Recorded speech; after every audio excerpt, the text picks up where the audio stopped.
నిన్న నోటీస్లో నేను ఒకటి బాగా పాయింట్ ఒకటి క్యాచ్ చేసినాము. యాక్చువల్లీ మా దగ్గర కొంచెం ఎట్లా అంటే శాస్త్రీయబద్ధంగా మేము చేయాల్సి వస్తుంది. ఎలక్ట్రానిక్ డివైస్లు ఉంటాయి, సున్నితమైన పత్రాలు ఉంటాయి, కాబట్టి మేము అక్కడికి ఎర్రవల్లి దాకా క్యారీ ఫార్వర్డ్ చేయలేము అని చెప్పేసి ఒకటి మెన్షన్ చేసి, అంటే నిజంగా పోలీస్ వ్యవస్థ కనీసం ఈరోజు ఒక 100 కిలోమీటర్ల దూరంలో లేకపోతే ఒక 100 సరౌండింగ్ దూరంలో ఉన్న దానికి డివైస్లు తీసుకుపోయి అక్కడ సెటప్ చేసుకునేంత దినస్థితిలో తెలంగాణ పోలీస్ వ్యవస్థ ఉందా సార్? అంటే వాళ్ళు మెన్షన్ చేసి అడుగుతున్నాను. ఇప్పుడు ఆ సందర్భంగా మాట్లాడితే ఏం చేయలేము. మార్కూరే దగ్గర, మార్కూరు ఎర్రవల్లి పక్కన నియోజకవర్గం, అది గజ్వేల్ నియోజకవర్గం. ఆ పోలీస్ స్టేషన్ కూడా కేసీఆర్ గారు పెట్టించినారు, అక్కడ ముఖ్యమంత్రిగా ఉన్నారు. ఒక కిలోమీటర్ దూరంలో ఉంటుంది. తర్వాత పోలీసులు వాళ్ళు అంత వీక్గా ఎందుకు ప్రజెంట్ చేసుకుంటున్నారండి? అదే అంటున్నాను. వాళ్ళు చెప్పిన రీజన్ నాకు కరెక్ట్. దగ్గర ఒక 1,00,000 మంది ఫోర్స్ ఉంటుంది తెలంగాణలో. డీజీపీ కానించి కానిస్టేబుల్ దాకా they are all public servants. తర్వాత మీరు ఎవరింటికి పోతున్నారండి? ఎవరింటికి పోతున్నారు? తెలంగాణ సాధకుడు.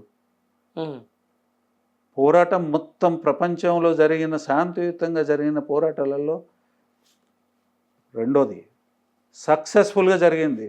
మొదటి భారత స్వాతంత్ర ఉద్యమం, రెండోది తెలంగాణ సాధన ఉద్యమం.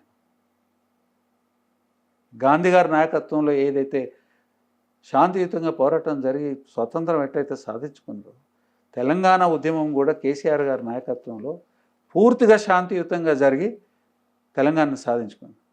లా అబైడింగ్ పర్సన్. లా అబైడింగ్ అంటే లాని అబైడ్ చేయమని చెప్పిన టీచర్ ఆయన. అందరికీ బహిరంగంగా. ఆయన ఇంటికి పోకుంటూ మీ ఉద్దేశం ఏంది? కొంచెం చిల్లరగా ఉంటుందండి చెప్పాలని అంటే కూడా, నాకు బాధ అనిపిస్తాను. పోలీసులు CA after all, but for this misutilisation of the police system, police is always working for the people. ఎందుకు అంత లొంగిపోవాల్సిన అవసరం ఏమున్నదండి? నాకు అర్థం కాదు. మిమ్మల్ని మీరు అంత ఈ ఒక్క పరిస్థితి నుంచి తప్పించుకునే దానికోసము మాకు శక్తి లేదు అనే మాట మాట్లాడితే అది మంచి వ్యవస్థ కాదండి. మీకుండే ఆ శోభ ఏదైతే ఉండదో అది పోతుంది. మీకుండే ఒక గ్లోరీ ఏదైతే ఉంటుందో పోతుంది కదా. అని మేము చేతగాని వాళ్ళం అని చెప్పుకుంటారా మీరు?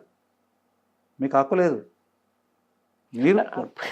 మీరు you are all powerful within the parameters of the law. తర్వాత మీరు ఏదో కేసీఆర్ గారి మీద అపవాదులు వేయడం కాకపోతే ఏంటంటే నాకు అర్థం కాదు. ఆడిపోతే మాకు భద్రత లేదని చెప్పడమే కదా. ఏ మాటలు అయ్యానే? ఎవరింటికి పోతున్నారు? ఒక ప్రతిపక్ష పార్టీ నాయకుడు ఆయన అసెంబ్లీలో క్యాబినెట్ హోదాలో ఉన్నాడు. తర్వాత మీరు ఆయనని విట్నెస్ కిందనే మీరు ఎగ్జామిన్ చేస్తూ ఉన్నారు. I think you have to give respect to him. Sir, ఇది విట్నెస్ కింద ఎగ్జామిన్ చేసేటప్పుడు సార్, చాలామంది నాకు డౌట్ కూడా వేరే వాళ్ళు, ఈ విట్నెస్ కింద ఎగ్జామిన్ చేసేటప్పుడు ఆయనతో పాటు ఆయన లాయర్ను తీసుకుపోవచ్చా లేకపోతే లేదా? ఖచ్చితంగా ఇవ్వాలండి. మరి ఎందుకు ఇవ్వట్లేదు? అసలు ఇప్పుడు ఆయనకి వాళ్ళేం దోషులు కాదు, వాళ్ళని నిందితులు కాదు, సాక్షులే. లెటర్ కూడా పెట్టాము. దానికి ఏం చెప్తున్నారు? సుప్రీంకోర్టు డైరెక్షన్ ఉందండి. ఇంకొకటి సుప్రీంకోర్టు డైరెక్షన్ ఉంది, లేదు పక్కన పెట్టండి. ఆర్టికల్ 21 అనేది రైట్ టు లైఫ్ అనేది ఒకటి. దాంట్లో సెల్ఫ్ ఇంక్రిమినేటింగ్ స్టేట్మెంట్స్ ప్రెషర్ చేసి తీసుకునే దానికి లేదు. అంటే తనని తాను నేరస్తుడిగా చెప్పించే ప్రయత్నం జరిగితే అది ఒప్పుకోవాల్సిన అవసరం లేదు అనేది హక్కు. అది ప్రాథమిక హక్కు, రాజ్యాంగం యొక్క ప్రాథమిక హక్కు. ఇప్పుడు నువ్వు విచారణ చేసుకుంటూ అతనితో స్టేట్మెంట్ ఒత్తిడి చేసి నీ కస్టడీలో ఒత్తిడి చేసి తీసుకోవనే ఉంది. అందుకని ఒత్తిడి అనేది జరగకుండా ఉండే దానికోసము ఇంటర్ఫియరెన్స్ లేని పద్ధతుల్లో లాయర్ని ఓ సేఫ్ డిస్టెన్స్లో కూర్చోబెట్టి విచారణ చేయాలి. అది అక్యూజ్డ్కి ఎగ్జామిన్ చేసినప్పుడు ఎంతైతే అవసరమో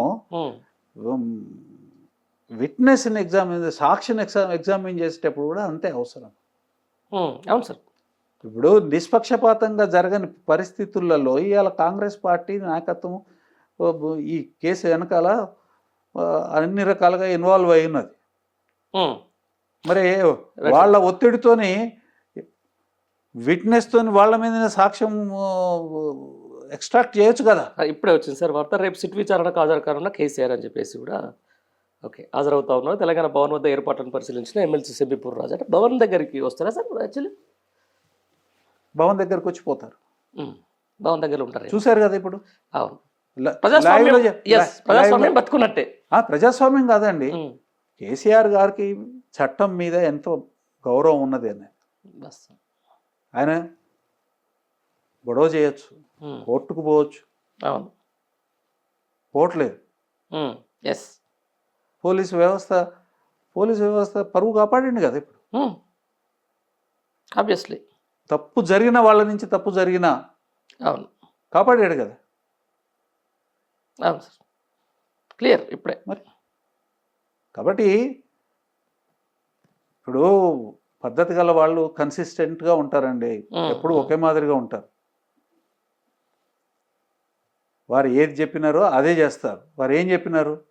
చట్టానికి గౌరవిస్తాము, విచారణకి సహకరిస్తాము,